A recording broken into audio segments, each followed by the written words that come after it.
Hey there, I'm Athea Davis, and I am back with you for the module on emotional intelligence and self-regulation, brought to you by the Coalition of Schools Educating Mindfully, Mindfulness-Based SEL Micro-Credential Program. One of my favorite topics, because I know I've said that. If you've been with me on the other modules, they're all my favorite topics. But really, emotional intelligence drives everything. Whether you have it or you don't, it's going to impact so much of your life, from your careers to your relationship to the thoughts in your mind to everything, how your mood is, your motivation, the mood and behavior motivations of others. So let's dive right in. You're going to learn or be able to define emotional intelligence and how mindfulness can strengthen your EQ muscle. You're going to be able to identify, describe, and analyze the four main emotions: anger, sadness, fear, and happiness, and their neurophysiological origins. And you're also going to be able to define self-regulation and how mindfulness can help students and you as the educator mentally and emotionally self-regulate. Such important skills that we all need in such an increasingly complex and emotionally demanding world. So let's start with, what is emotional intelligence? As I've alluded to, it is the driver of our behavior, our motivations. So two main definitions here I want you to think about. It's recognizing, understanding, and managing our emotions. So not just managing, but recognizing, understanding, and managing. Meaning, if I have a certain emotion, such as anger, can I be in control of that, manage it in a healthy way, have a healthy coping skill? It's also recognizing, understanding, and knowing that our own emotional terrain can influence the emotions of others, which means we can influence the behavior of others in a positive or negative way. We certainly want to head in the more positive direction. So why is emotional intelligence vital for long-term growth, development, and success? Because everything in our inner world, our thoughts and our emotions, drives everything in our outer world. If you've been with me on the prior modules, you know I've talked about this, that when we are feeling such joy, we perhaps feel more focused, more connected. And so whatever goal that we're working on, we're able to focus and connect and to really be in our groove. If perhaps we have something a little more challenging, like anger or frustration, we are distracted. It's hard to learn. We feel disconnected from those around us. And if we don't have a healthy way to identify and to regulate our emotions, it's going to cause some problems with our ability to reach our goals and form the relationships that we want our students to have in their lives. This is such a key skill in today's world, because as technology increases as well, our attention is all over the place. When our attention is all over the place, we're not getting those things done that we need to. That can directly affect our emotional terrain. And if our emotional terrain is being affected in a negative way, then we have these thoughts about ourselves that aren't so positive, again, increasing those I'm going to say negative, because there isn't really a negative or positive emotion. It is just an emotion, but we typically refer to those more challenging emotions as negative. And then we create this cycle, and we go down this road where we're not really being our best self. And we want our students, we want to show our best self in the classroom. And that's not saying that we can't have those tough emotions. We want to be able to say, you know what? I do identify my emotion as anger. I'm really upset, and this is what I'm going to do, and I'm going to be able to work through this, cope, build some resilience. And I'm going to talk a little bit about how mindfulness is going to help us do that. So as I was talking about as well, when I do recognize my emotional state, how do we even know that? We've had a couple of mindfulness practices in the prior modules where we took a moment to slow down and connect with our breath, to get into our bodies in a yoga pose, and realize that we feel certain tensions or sensations in certain parts of the body that is interoceptive information So it's input coming in, interoceptive, these sensations coming from our heart or our hips or our shoulders, different parts of the body. We talked about this with the vagus nerve. And if you haven't watched those modules with me, definitely go back and watch those. Those are sensations that are giving our brain information, and they come in through the brain stem, and so it takes some time to register to our thinking brain, the prefrontal cortex. Taking on a mindfulness practice helps us become more aware of what's actually happening in the mind and body. Most of the time, our students and us as well, we're just walking through, going through our day. We don't really know, if we're not trained, we don't know what we're feeling. We've got to get this done, our head's on fire, we have this deadline, we got to get the grades in and this project. Everybody's running around and we don't know what we're really feeling. And yet, all of these feelings are driving everything. How we're able to focus, how we're able to be motivated, how we're connecting or not connecting. So it is the foundation of academic success, relational success. When we think about the different domains, physical, intellectual, emotional, it is foundational to all of those successes. Being aware and having that EQ muscle. Remembering that the heart and the brain connect and work together. So how do we begin to even identify what our emotions are? There's some really great tools that I have also talked about in prior modules. One I have not, but one I've talked about is the zones of regulation. And another one I'm going to briefly talk about is the ruler method. You'll see in this picture that there are 4 colors. The red, green, yellow, and blue zones. I've mentioned those in prior modules. Those are the zones of regulation. Such an easy way to identify how we're feeling. If I'm in the green zone, I'm feeling happy, focused, and ready to learn. If I'm in the blue zone, I'm tired, I'm sad, I'm just slow, my brain is slow. If I'm in the yellow zone, I feel a mix of things. I might be excited or worried or frustrated. Or just wiggly, it's hard to keep my body still. And if I'm in the red zone, I'm about to flip my lid. I'm so angry. And so just understanding, our 4 main emotions of anger, sadness, fear, and happiness. Yes, we have a much richer array of emotions, but when we look at the 4 main emotions, here's what we're generally feeling. So scientists have divided this up in 4 main emotions: anger, sadness, fear, and happiness. And this all stems from the question, are you here for me? So as children, we want to know that our caregivers are there for us. When we cry and we need food, we're being fed. When we're cold or hot, we're being taken care of. We're getting what we need. We're getting the love, attention, touch, all those things that we need. Are you here for me? And we need, as children, a big resounding yes. I am being heard, I'm being seen, I'm being valued, my caregivers are here for me. If I'm getting that, I'm having a healthy attachment, and that is good for my emotional mental development. There's something you may have heard, we're not going to dive into it here because it's complex, but I want you to know about ACEs, adverse childhood experiences. And so scientists have come up with these questions many years ago and shared these surveys with others. And if certain adverse experiences happened and based on your ACE score, they were finding that there were higher rates of, just adverse outcomes in life, relationally or with career, or how we were able to show up in school.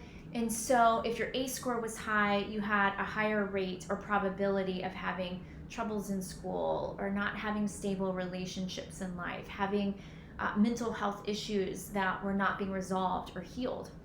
And so it's very important. And it doesn't mean, if you had a high ACE score, that you can't also get that attachment later on in life. So say you had a high ACE score, you had some traumatic experiences in the early part of your life, you can certainly heal those, and mindfulness can be an important tool in doing that, and an important, definitely an important tool. But you can also do that later on in life. So if you as the educator are recognizing, I might have some things that I haven't healed, or I don't feel securely attached, where I didn't feel like there was a person there for me. So my motivations and thoughts and behaviors are showing up in all these ways in my relationships with my colleagues and my students.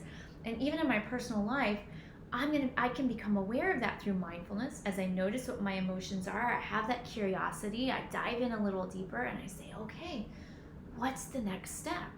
So this is the magical world of using mindfulness as we become more aware of our inner world so we can positively impact our outer world. So the neurophysiological origins of emotions really come from our chemical makeup. And the three that I really want to mention here is cortisol. Cortisol is a stress hormone. So when we feel like we are not safe, that we are in fear, and that can show up in a lot of ways, like obvious, if there's a fire, or you're in an accident, or someone's fighting, or they want to fight you, or they're saying words that are really unkind, that can really increase your cortisol levels. But other things can as well. And this is where it gets complicated. And I'm going to give you a little practice here in just a few moments called Name It to Tame It, and talk a little bit about the anger iceberg, because sometimes we're not aware that we have these deeper emotions that are causing this cortisol raise. So if something doesn't seem obvious, somebody could say something to me, it doesn't seem obvious that it would increase cortisol levels, but it is in us. So mindfulness gives us access to our own interpersonal terrain and our thoughts and emotions, so we can then decode that and make sense of it and have that self-awareness, so we can then bring that to all the things that we do, so we can show up in the best ways possible. Remember, the world needs our extra spark, your extra spark. Okay, so cortisol is one, and norepinephrine, I always get that one, it's always a tongue twister for me. That's also a stress hormone and a neurotransmitter. Neurotransmitter is just a chemical that exchanges messages. Think of it as like a messaging system, like emails being sent. So it also plays a role in the neuron transfer from one neuron to another. Our brain cells always communicating. So that is also a stress-related hormone. So that chemical is released if we're feeling like this person isn't here for me, and it can show up in a lot of different ways. It's not an obvious, are you here for me? No, yes. It can show up in really complex, complicated ways. This is why mindfulness is one important tool. And then when we dive deeper, deeper trainings are important. Sometimes perhaps like other interventions, like different kinds of therapy, are important to really get into that space in that domain. The other chemical I want to really focus on is something called dopamine. So when we feel pleasure and we feel a sense of reward, dopamine is released from the body. So a lot of times when we're feeling joy, we can think dopamine for doing that. It's our pleasure reward system. This plays an important role in building healthy habits. So when we feel like, okay, I've accomplished something, for instance, as an example, when my students feel like they did an awesome job in balancing in a yoga pose, they get that hit, a dopamine release, and they feel fully capable and confident that they did something they never thought they were going to be able to do before. That's awesome. We want them to build that healthy feedback loop, so they're getting away from these other chemicals. Of course, these chemicals are important. Cortisol and norepinephrine, those are important because we want those chemicals to be activated when we actually do need to fight or flee or freeze. That's our fighting response, our stress response. It says, hold on, there's a threat. We want you to be aware of what's happening. All right. So it does play an important role, but sometimes it's playing this role and it's not playing the role that we really need in that moment. It's confusing an actual threat. It's confused. It thinks there's an actual threat. Our chemical makeup thinks there's an actual threat, so cortisol is released, but actually it's just a story in our mind or something that triggered us to think of an old narrative that makes us think where we didn't feel safe before, but it's not actually happening in that moment. And then these intense emotions come up and we have these big emotional storms. But with these tools, I know you're going to be able to manage it for yourself, and you're going to be able to help your students manage it. So how do we identify these emotions? The zones of regulation is one. The ruler approach is another, by Dr. Mark Brackett. I've actually had Dr. Brackett on my podcast, Mindful Living with Athea Davis. So if you want to dive deeper into that, you can go check that out in the archives. But briefly, ruler is an acronym, and it means recognizing your emotion, understanding your emotion, labeling your emotion, expressing it, So being able to talk it out, release it out through movement, or just having to unload it in a healthy way, regulating it.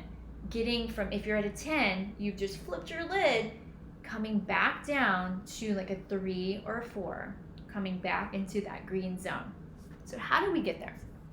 Okay, well, I'm so happy that you asked.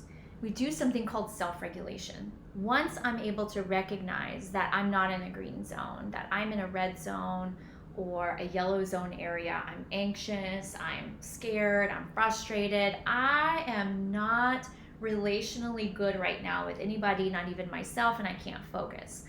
So I need to recognize I'm out of balance. I need to understand that it's okay. There's nothing wrong with that. We all get out of balance. And then I've got to label it. I need to name it. So this is where checking in and doing daily check-ins can build that emotional vocabulary. All right, am I angry? Do I feel happy? Do I feel fear? Do I feel sad? Do I feel anxious?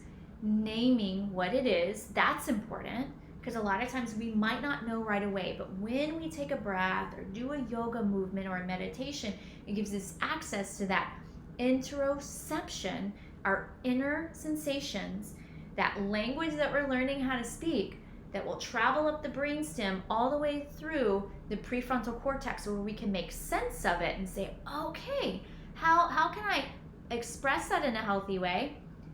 And then regulate myself back to the green zone. Do I need a mindful walk? Do I need a mindful breath with hands on heart? Do I need to do a yoga pose with my arms out because I feel like I'm just so slow and I need some confidence today? We talked about that in one of the prior modules, how body language is really important. Or do I need a more calming pose, like with the hands on the heart breath? So the role of mindfulness and self-regulation is super important, because we can take our emotion, that chemical response that's happening inside, that's increasing our heart rate, that's having us get ready to fight or flee, right? You might have runners in your classroom. You might have fighters in your classroom, and those that just freeze. You might recognize some of that in yourself. And what can I do when I recognize that? Well, some of the tools you've been learning here are some of the tools that you can use to get back to a place where you're in a calm, safer place emotionally. And we call that self-regulation. I'm managing my emotions. And of course, we want you to walk away with a practice, with something that you can actually do right here, right now. So identifying and processing emotions. I want to give you a simple one called Name It to Tame It. And I use this image, and I teach this to my students when we are looking at the depth of our emotional terrain. I love the idea of this anger iceberg analogy. A lot of times we might say, I'm angry. And that's like the surface emotion, but we want to go underneath and really get to what is it? Is it shame? Am I embarrassed that somebody called me out on something and I didn't feel good about it? Do I feel like abandoned because somebody didn't play with me and I feel left out? What's going on? What is the deeper emotion there? But it starts with naming that emotion. So a lot of times it's just becoming aware, like, I just out of balance. Let's name it. We're going to do a little body scan just to name the emotion. So you have something to walk away with and use right now to identify and process emotions. But I'm giving you that anger iceberg analogy. We can't dive too deeply in it, but just to give that to you so you know that a lot of times when we feel anger, it's more than just anger. There's a deeper emotion underneath. Shame, embarrassment, are big ones. Maybe I even have that self-hatred. There's something I really dislike about myself, and it's really painful to recognize.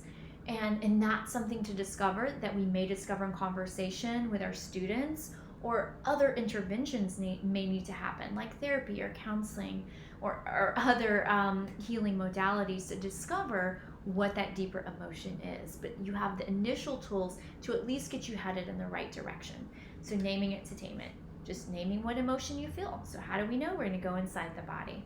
Let's take one hand to our heart and one hand to your belly. Both feet on the floor, sit nice and tall. You can close your eyes. And we'll just take a couple deep breaths here, where you inhale through your nose, and then exhale, let it out of your mouth. couple more just like that. Inhale. And slowly exhale. All right, stay tall. One more breath here. Long, slow, deep breath in through your nose. And then slowly exhale. Staying there with your mindful breath, I want you to just become aware of sensations in your body, particularly temperature, heat or cool. And as you take your feet and press them into the floor, we're going to do a whole body scan at one time. We're not going to go through each individual part. But I want you to notice, where do you feel heat right now in your body? Maybe you would feel heat in your heart, or your hands, or your head, or maybe even your feet. And just taking a quick scan of your whole body. Just maybe even seeing with your breath, traveling from your toes up to your legs, to your belly, chest, and head. Just noticing, no judgment, exhale, letting it out. In your next inhale, I want you to envision and notice on the inside where you might feel cool, a coolness in temperature, in any of those same body parts. Taking a breath and traveling through the body, from the feet to the legs to the belly, heart, arms, chest, head, and exhale, let it go. As your eyes are closed, just noticing in your body what emotion might be attached to that temperature. Staying tall and steady. Just noticing what emotion you may feel if you feel heat in a certain part of your body, or if you feel coolness in a certain part of your body. And perhaps thinking about those quadrants, those zones, the red, yellow, blue, and green. And what would you identify with that temperature in that area of your body? And maybe take that emotion that you're labeling, that you're naming right now, so you can learn a little bit more about it and tame it. Remember, no judgment, just identifying your emotion. And sometimes we don't know, and that's okay. But we are practicing awareness, so we have awareness about our emotional state, even if we don't know what the emotion is. We're one step in the right direction. Taking a couple more breaths. All right, slowly open your eyes in 3, 2, and 1.